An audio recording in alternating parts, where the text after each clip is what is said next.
रियांश अमृत juice खूप जबरदस्त रिझल्टेबल product result देत आहे. पण बऱ्याच लोकांना मार्केटमध्ये प्रश्न येतो का हे एकच ज्यूस, हे एकच फूड सप्लिमेंट आयुर्वेदात डोक्याच्या केसापासून तर पायाच्या नखापर्यंत सगळ्या आजारांवर कसं काय काम करतं. कारण मित्रांनो, हे जे ज्यूस आहे हे 42 हर्ब्स जडीबुटींपासून बनवलेलं आहे. सगळ्या प्रकारच्या बेरीज आहेत, सिबकथॉर्न आहे, मोरिंगा आहे, तुलसी आहे, ग्रीन टी आहे, अशा बऱ्याच वनस्पतींचे सगळे कंटेंट्स याच्यात टाकलेले आहेत, ज्याच्यामुळे आपल्या शरीराला 14 गुणा जादा कॅल्शियम बॉडीला याच्यातून मिळतं. म्हणजे कॅल्शियम रिलेटेड जेवढे आजार असतील, मान, पाठ, कंबर, गुडघे, हाडांचे जेवढे त्रास असतील, या सगळ्या आजारांवर काम करतं.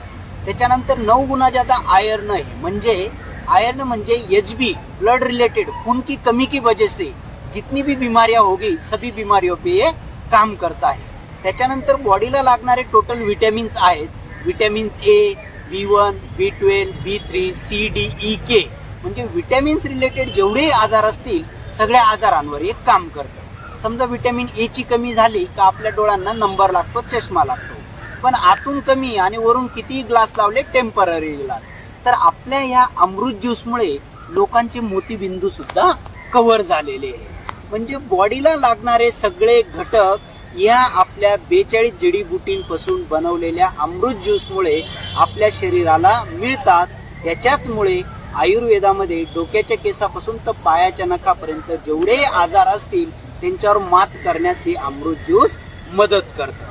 हे फूड सप्लिमेंट आहे, आयुर्वेदिक आहे, याचा कुठलाही साईड इफेक्ट नाही. आत्तापर्यंत 1 लाख प्लस पेशंट आपण याच्याने रिपेअर केलेले आहे. तरी सगळ्यांनी हे ज्यूस वापरावे. कारण जे पण आपण ॲलोपॅथीच्या म्हणजेच मेडिकलच्या टॅबलेट्स यूज करतो तर त्याचा साईड इफेक्ट हा शरीरातल्या क्रिटिनाईनवर म्हणजे किडनीवर होत असतो.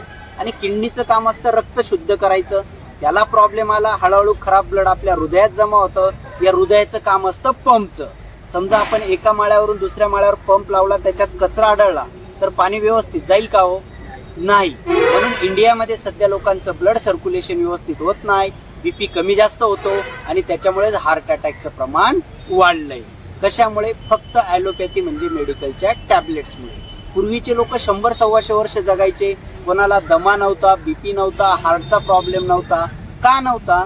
कारण त्या काळात मेडिकल हॉस्पिटल्स लोकांना माहीत नव्हते.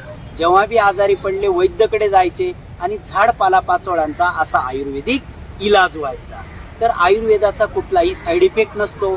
त्याच्यामुळे हे ज्यूस शरीरातल्या सगळे टॉक्सिन्स बाहेर काढतं. जे आपल्या बॉडीतले सेल्स डिॲक्टिवेट झालेले आहेत, कोशिका डिॲक्टिवेट झालेल्या आहेत, ते ॲक्टिव्ह करण्याचं काम करतं. म्हणून शरीरातल्या सर्व आजारांवर मात करण्यास मदत करतं. धन्यवाद. हर हर रियांश, घर घर रियांश.